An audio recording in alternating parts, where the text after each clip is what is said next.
Assalamualaikum warahmatullahi wabarakatuh. Perkenalkan, saya Sinatrul Dinang Purnomo dengan NIM 23513132. Di sini saya akan menjelaskan. Sebelum masuk penjelasan, saya mengambil judul atau tema konflik sosial dan lingkungan akibat industri tambak modern di Pati Utara, Jawa Tengah.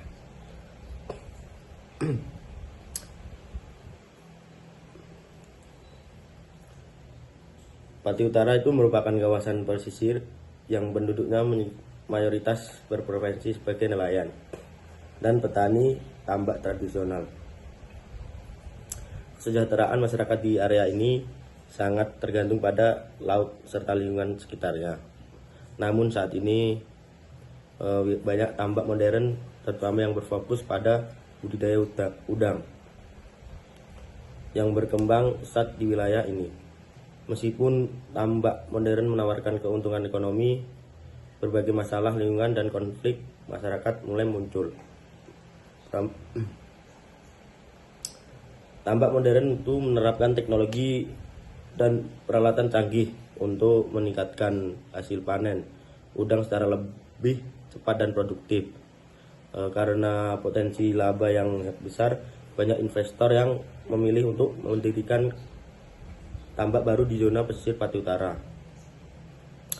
Sebagian masyarakat merasa diuntungkan karena kehadiran tambak modern telah menciptakan lapangan kerja dan mendukung ekonomi lokal.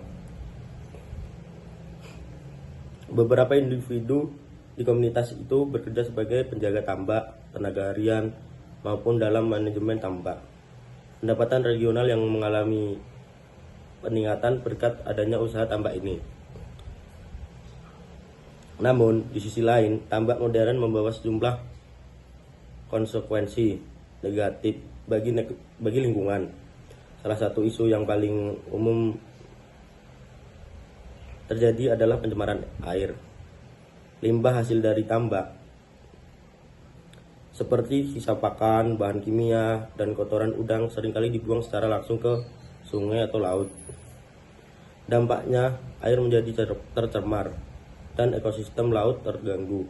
Akibatnya, hasil tangkapan nelayan berkurang, menjadikan ikan dan biota laut semakin langka. Banyaknya nelayan tradisional merasa dirugikan karena pendapatan mereka itu pun menurun. Di samping itu, pembangunan tambak modern juga mengakibatkan banyak hutan mangrove ditebang untuk dijadikan lahan tambak. Padahal mangrove memiliki peran yang krusial dalam melindungi pantai.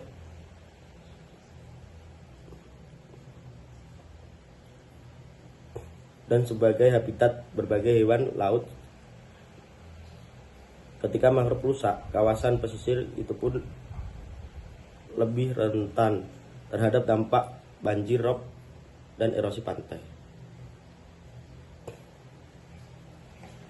Isu lingkungan ini pada akhirnya menciptakan konflik sosial masyarakat. Beberapa warga mendukung keberadaan tambak modern karena dianggap memberikan kontribusi bagi ekonomi. Namun ada pula warga yang menolak karena dampak buruk terhadap lingkungan dan kehidupan. Konflik ini memperlihatkan bahwa pertumbuhan ekonomi tidak selalu menghadirkan hal positif jika tidak mempertimbangkan kondisi lingkungan dan masyarakat di sekitarnya. Jika kita lihat dari perspektif ilmu sosial, masalah ini muncul akibat adanya beberapa kepentingan antara masyarakat, korporasi, dan lingkungan. Korporasi cenderung lebih fokus pada pencarian keuntungan finansial, sementara masyarakat ingin agar lingkungan mereka tetap terjaga dan mata pencarian mereka tidak terancam. Dalam kajian lingkungan, manusia hendaknya menjaga keseimbangan alam dan tidak mengeksploitasi lingkungan secara berlebihan. Pembangunan ini baik, tetapi mempertimbangkan kelestarian lingkungan demi generasi mendatang.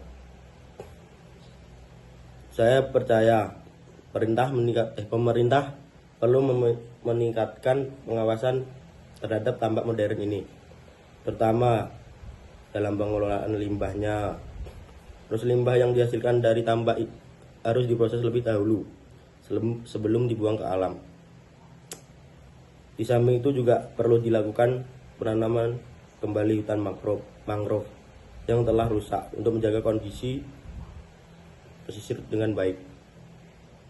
Masyarakat juga harus dilibatkan dalam proses pengambilan keputusan agar konflik tidak berkepanjangan.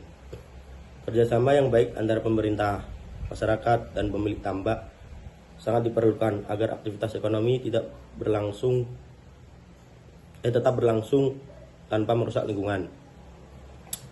Kesimpulannya di sini dari penjelasan tadi bahwa tambak modern di Patim Utara memberikan keuntungan ekonomi bagi masyarakat dan wilayah.